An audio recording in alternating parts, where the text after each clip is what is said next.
जय माँ इंद्राक्षी, जय अम्बे। इंद्राक्षी धाम में दर्शकों आप सभी का हम हार्दिक स्वागत करते हैं। आज है दुर्गा अष्टमी। महागौरी का शुभ आशीष आज के दिन सबको प्राप्त हो। कन्या पूजन, कढ़ाई पूजन के बारे में हम बता चुके हैं, लेकिन फिर भी सूक्ष्म रूप में आज भी हम बताने का प्रयास करेंगे। आइए पहले आज का पंचांग देख लेते हैं, फिर आगे की बातें करते हैं। 9 अप्रैल सन 2022, दिन शनिवार, चैत्र मास, शुक्ल पक्ष, संवत 2079, तिथि अष्टमी, नक्षत्र पुनर्वसु, राहु काल 9 से 10:30, दिशा शूल, पूर्व दिशा। जगजननी की, भगवती की कैसी सुंदर इच्छा सबके प्रति हुई कि सबने किसी न किसी तरीके से अपना अनुष्ठान किया। हम उस अनुष्ठान की बात कर रहे हैं जो नवरात्र में आपने पाठ विधि से किया, और एक विशेष अनुष्ठान भी जो हमने बताया था वो तो भी आपका चलेगा। तो आइए अब छोटी छोटी जानकारी आपको हम दे देते हैं। आज अष्टमी है, सुबह के 7 बजे हैं करीब। जो आज अष्टमी करते हैं तो कन्या पूजन आज के पूजन में बड़ा जरूरी होता है। सबसे पहले आप भगवती दुर्गा का 16 प्रकार से पूजन करें या पंचोपचार पूजन करें। धूप दीप नैवेद्य फल फूल ऋतु फल आदि भगवती को अर्पण करके, और आज के दिन आपको मालूम ही है नारियल का भोग भी भगवती को लगता है। अब बहुत लोग ये भी सवाल पूछ रहे थे कि जो नारियल हमने कलश के ऊपर रखा था क्या उसी को तोड़ें? तो वो नारियल भी आप अलग से प्रसाद के रूप में रख लीजिए, बाद में खाइएगा। एक अलग से नारियल अगर तोड़ना चाहे भगवती के सामने, नारियल बघार सकते हैं, तोड़ सकते हैं।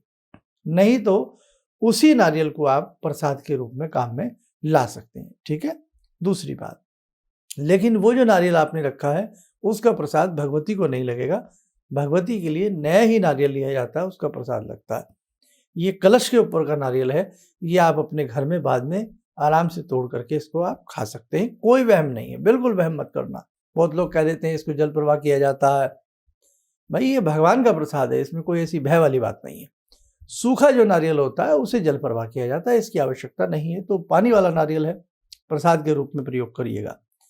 दूसरी बात, भगवती आदि का बहुत अच्छे से पूजन करके, और फिर आप जैसे बहुत लोग यज्ञ भी करते हैं तो यज्ञ कर लीजिए। ज्योति स्वरूपा आदि सबका पूजन करके यज्ञ आदि करके, यदि यज्ञ नहीं करना है तो फिर सीधा ही आप कन्या पूजन करिए। कन्या पूजन में 5 कन्याएं, 7 कन्याएं, 8 कन्याएं, 9 कन्याएं तक भगवती के 9 स्वरूप होते हैं। 9 कन्या तक आप पूजन कर सकते हैं। उनके पैर धुलाएं, उनको तिलक करें, ठीक है, बिल्कुल भगवती स्वरूप समझ करके, बहुत आनंद के साथ, प्रेम के साथ, श्रद्धा के साथ। और उसके बाद जो भी आपने प्रसाद बनाया है, कढ़ाई बनाई है, अब कढ़ाई का भी पूजन किया जाता है। सारी बातें कल बता चुका हूँ, लेकिन फिर भी नए दर्शक जुड़ते रहते हैं। हम एक छोटी सी कढ़ाई में सुंदर तरीके से हलवा बनाएं। कढ़ाई को स्वच्छ करके उसमें हलवा बनाएं। हलवा बना करके जहाँ पूजा पाठ करते हैं उस कढ़ाई को वहाँ ले जाते हैं। उसकी कड़ी पर, कुंदे पर कलावा बांधा जाता है, तिलक लगाया जाता है, और एक जो स्पून होता है, चम्मच होती है, चमचा, उसके लास्ट के छोर पर भी मोली बांधी जाती है। हल्का सा तिलक भी कर सकते हैं। उसके बाद उसमें से उसको प्रसाद को निकाल करके, जब प्रसाद निकालते हैं, जय माँ अन्नपूर्णा, अन्नपूर्णा का ध्यान करके, क्योंकि भगवती का ही स्वरूप है अन्नपूर्णा, और अन्नपूर्णा अगर प्रसन्न होती है तभी घर में अन्न धन की बरकत होती है। अन्नपूर्णा का ध्यान करके हलवे का प्रसाद और 2 पूड़ी, और यदि चना सूखा बनाया है तो भगवती को भोग लगाएं। और उसके बाद ऐसे ही 2 पूड़ी के ऊपर थोड़ा हलवा प्रसाद, वो आप गाय के लिए भी रखें, गाय को भोग लगाएं। और उसके बाद गाय को बाद में लगा दें, उनके नाम का निकाल लें आप। यदि बिल्कुल ही आसपास गाय रहती है तो किसी बच्चे के द्वारा, किसी के भी द्वारा गाय को जाकर के खिलवा दें। आप जो कन्या आपने बिठाई है उनके बीच में एक लौंकड़िया बिठाया जाता है, बटुक बिठाया जाता है, बालक यानी कि लड़का। और फिर उनको अच्छे से सबके हाथ पैर धो करके, प्रणाम करके, हाथ दोबारा से पुनः अपने हाथ धो करके, और तिलक सबके मस्तक पे लगा करके, और जो भोज्य पदार्थ जो भी आपने बनाया है तो सबको थोड़ा थोड़ा सा भोग लगावें। बाकी वो बच्चे ही हैं, बाल स्वरूप भी हैं, और भगवती स्वरूप तो वो हैं ही, लेकिन जो जिस हिसाब से वो भोग लगा सके उस हिसाब से प्रेम पूर्वक उनको भोग लगाएं। बाकी कई बार क्या होता है, बच्चे घर में आते हैं, उनका बच जाता है, वो पूरा खा नहीं पाते हैं, है ना? तो क्या करें, घर में ही ऐसी व्यवस्था रखें, कोई छोटे-छोटे टिफ़िन हो उनके लिए, या ऐसा कोई इंतज़ाम हो जिसमें आराम से उनका वो बचा हुआ भोग उसमें रख कर के, और उसमें कोई ऋतु फल, केला आदि रख कर के, कोई भी फल आदि रख कर के, और जो द्रव्य दक्षिणा उनको देनी है दे करके सबको प्रणाम करें, आशीर्वाद लें। ये आपका सूक्ष्म सा तरीका कन्या पूजन का होता है। जब कन्या पूजन कराया जाता है, उनका मुख पूर्व दिशा में रहे तो बहुत अच्छा होता है। उत्तर दिशा का भी मुख ठीक माना जाता है, लेकिन बढ़िया है पूर्व दिशा में उनका मुख रहे या पश्चिम दिशा में उनका मुख रहे तो ज़्यादा अच्छा रहता है। अब कलश के अंदर जो जल है उसका सारे घर में सिंचन कर दिया जाता है, छींटे मार दिए जाते हैं, गायत्री मंत्र पढ़ते हुए या नवारण मंत्र पढ़ते हुए या ओम धव शांति अंतरिक्ष आदि पढ़ते हुए छींटे मारे जाते हैं। और जो आपकी अखंड ज्योत आपने जलाई है उनको भी भोग लगता है हलवे पूड़ी का। भगवती स्वरूपा हैं, ज्योति स्वरूपा हैं, और देखिए ना किस प्रकार से ज्वाला जी में भगवती का रूप ही ज्योति में है, इसलिए वो ज्योति स्वरूपा है, उनका भी पूजन भोग जरूर लगाइएगा। और बस ये आपका अष्टमी, जो अष्टमी करते हैं उनका इस प्रकार से नवरात्र हो जाता है। अब जो विशेष अनुष्ठान जो हमने बताया था, जिनकी 5 माला और 11 माला चल रही हैं, तो हो सकता है उन्होंने आज सुबह किया हो, नहीं तो वो शाम को करें। और कल सुबह नवमी है, आप सबके लिए हम भी विशेष यज्ञ कर रहे हैं। कल सुबह भी आपको वही रूटीन से 5 माला शिवजी वाली, 11 माला नवारण मंत्र की, और दोनों सूक्त और गायत्री मंत्र जरूर आपको सबको ये सुबह भी कर्म करना है। और सुबह 9 बजे से पहले पहले प्रयास करना आप सब अपने कर्म को कर लेना, ताकि उसके बाद यज्ञ हम 9 बजे के बाद ही प्रारंभ करेंगे, ये मैंने आपको बता दिया है, ठीक है। और बहुत लोग ऐसे हैं किसी का नाम नहीं लिखा जा चुका, क्योंकि बहुत लोगों ने लेट नाम लिखवाने का प्रयास किया, तो आप बिल्कुल भी मन में कोई ऐसी धारणा मत लाना। हम समस्त अपने साधकों के नाम से यज्ञ होगा, कि भाई समस्त जितने भी साधक हमें सुनते हैं देखते हैं सबके नाम से यज्ञ है, और जिन्होंने अपने नाम लिखवा रखे हैं बस फर्क इतना, उनका नाम और गोत्र के साथ आहुति हो जाएगी, और जितने कैंडिडेट उनके साथ थे वो संख्या के साथ सबकी आहुतियाँ पूर्ण रूप से अच्छे तरीके से सबका हो जाएगा। अब आपके जिनका अनुष्ठान चल रहा है और जिन्होंने नौमी करनी है, तो वो क्या करें, क्योंकि पाठ तो पूरा हो गया था सप्तमी में सबका।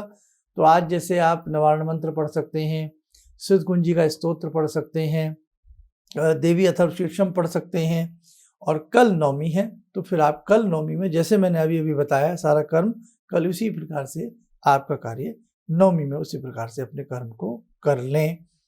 और एक चीज और मैं आपको बता देता हूँ, दुर्गा सप्तशती में देवी अथर्वशीर्षम है, ठीक है, और ये है पेज नंबर 36 पर 36। हो सकता है आपके पास पुस्तक हिंदी वाली हो, उसमें पेज ऊपर नीचे हो सकता है। हो सकता है आपके पास संस्कृत हिंदी वाली बुक हो, उसमें पेज ऊपर नीचे हो सकता है।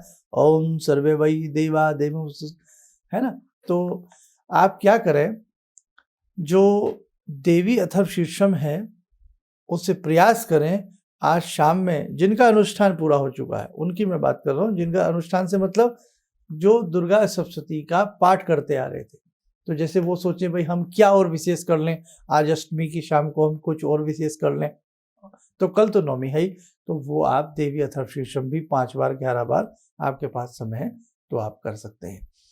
और देखो भगवान की इच्छा होती है तभी इस प्रकार के सत्कर्म व्यक्ति कर पाता है।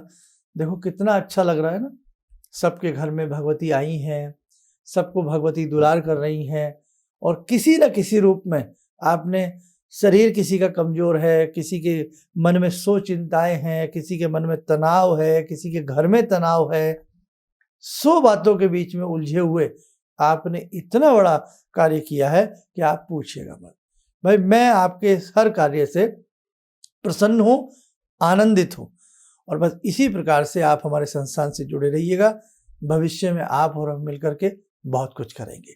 आइए समय हो चला आज की ध्यान साधना का, फिर आज का मैं भोग और कल का भोग भी बता देता हूँ। तो पहले आइए हम ध्यान साधना से जुड़ जाते हैं। आज भगवती के महागौरी रूप का पूजन किया जाता है। ओम सिंदूरारुण विग्रहां त्रिनयनां माणिक्यमूले स्फुरात् स्तारानायक शेखरं स्मितमुखी बापेन वक्षोरुवां पाणिभ्यामलपूर्णरत्नचषकां रत्नोत्परां बिभ्रते सौम्यां रत्नगटस्थरक्तचरणां ध्यायेत्पराम् अम्बिकां खड्गं चक्रगदेषु चापपरिगान् शूलम्बुशोण्डिं शिरा शङ्खं संदधतीं करे स्त्रीनयनां सर्वाङ्गभूषावृतां नीलासमद्युतिमास्य पाददशकां सेवे महाकालिकां यामास्तो स्वपितैहरो कमलजो हन्तुं मधुं कैटवं विद्युद्दामसमप्रभां मृगपते स्कन्दस्थितां भीषणां कन्या विहकरवालखेटविलसा धस्ताविरासेवितां हस्तैश्चक्रगदाशिखेटविशिखां चापं गुणं तर्जनीं विप्राणामलिलात्मिकां शशिधरां दुर्गां त्रिनेत्रां भजे। महागौरी का ध्यान करें कि भगवती का शुभ आशीष हम सबके ऊपर बरस रहा है।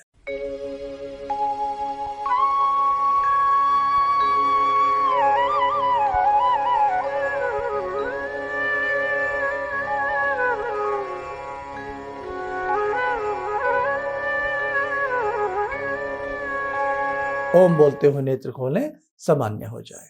आइए साधकों, लगे हाथ आज की तिथि और कल की तिथि के हिसाब से भोग और वार के हिसाब से भी जान लेते हैं। अष्टमी में नारियल का भगवती को भोग लगाया जाता है, शाम को भी लगा सकते हैं, इससे संताप का निवारण होता है। कल नवमी है, धान का लावा, ठीक है, जिसे हम खील कहते हैं, इसका भोग उभय सुख को प्राप्त कराता है।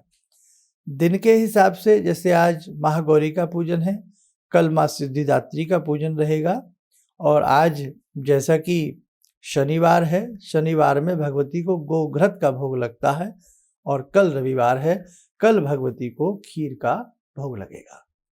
और एक चीज और सुन लें, जिसके पास जो चीज ना हो तो हम हमेशा बताते हैं कि किसी भी ऋतु फल यानी कि मौसम के फल या दूध का या मिष्ठान पंजीरी आदि का किसी का भी आप भगवती को भोग लगाएं, भगवती सदैव आपसे प्रसन्न रहेंगी। कलश के जल का बहुत महत्व है, हमने बता दिया था। जो कलश में जल भरा रखा है, इसके सारे घर में छींटे देना, इससे घर की आसुरी बाधाएं जो घर में कई बार छिपी होती हैं वो दूर होती हैं, घर का तनाव दूर होता है। पशुशाला में छींटे देना, जिन्होंने पशु पाल रखे हैं, खेतों में छींटे देना, ये खेतों के लिए बड़ा अच्छा होता है। और जो कोई रोगी घर में हो तो मृत्युंजय मंत्र पढ़ते हुए या रोगान शेषान मंत्र पढ़ते हुए उस रोगी के ऊपर इस कलश का जल का छींटा दिया जाता है। जो मंद बुद्धि वाले बच्चे होते हैं या जो बच्चे बहुत जिद्दी होते हैं, क्रोधी स्वभाव के होते हैं, पुस्तक उठाने का नाम नहीं लेते, उनके ऊपर भी सरस्वती का मंत्र पढ़ते हुए ओम एम वान्य स्वाहा छींटा आप दे दे में बहुत अच्छा रहता है। अपने व्यापार स्थल में थोड़ा सा ले जाएं किसी शीशी डिब्बी में घर से, और अपने व्यापार स्थल में इसका छींटा दें, अपने गल्ला लॉकर तिजोरी में इसका छींटा दें। और इसी के साथ हम एक चीज़ और बताएं कि जैसे कि कल पुष्य नक्षत्र भी है, पुष्य नक्षत्र में कुछ विशेष प्रकार के यंत्र मंत्र तंत्र की साधना की जा सकती है, और एक विशेष प्रकार की और चीज़ उसमें होती है।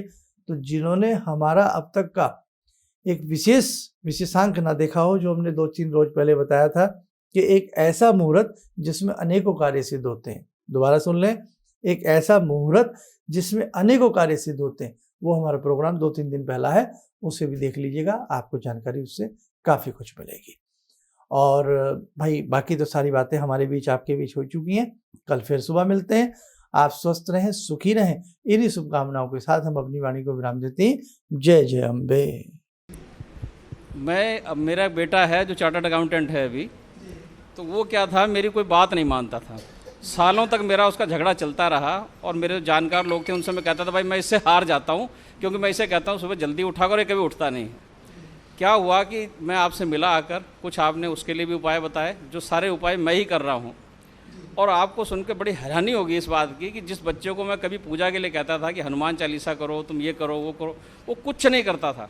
आज मैं बड़ा हैरान हूँ कि सोमवार के दिन वो उठता है, खुद ही जो है वो मेरे घर में बेल का पेड़ भी लगा है, बेल के पत्ते तोड़ता है और उनके 11 सेट बनाता है। कहाँ से उसने लिया मुझे पता नहीं। और भगवान शंकर पर जाकर जल चढ़ाता है, उन पर राम राम लिखता है। और ये सब जो मैं ये समझ पाया हूँ कि जो मैं 2 महीने से आपका ये जो कर रहा हूँ मंत्र का जो है, तो मेरे ख्याल में इससे बड़ी उपलब्धि तो और कोई हो नहीं सकती। धन्यवाद। किसी भी समस्या के समाधान के लिए मिले प्रसिद्ध हस्तरेखा एवं वास्तु विशेषज्ञ प्रोफेसर धर्मेंद्र शर्मा जी से। नोट: शिविर में भाग लेने हेतु एवं व्यक्तिगत रूप से मिलने के लिए कॉल करने का समय सुबह 10 बजे से शाम 6 बजे तक। हमारे विभिन्न ज्ञानवर्धक कार्यक्रम देखने के लिए आप हमें अभी सब्सक्राइब करें, बेल आइकन को प्रेस करें ताकि आप देख सकें हमारा कार्यक्रम सबसे पहले। और अधिक जानकारी के लिए फेसबुक पेज को लाइक करना न भूलें।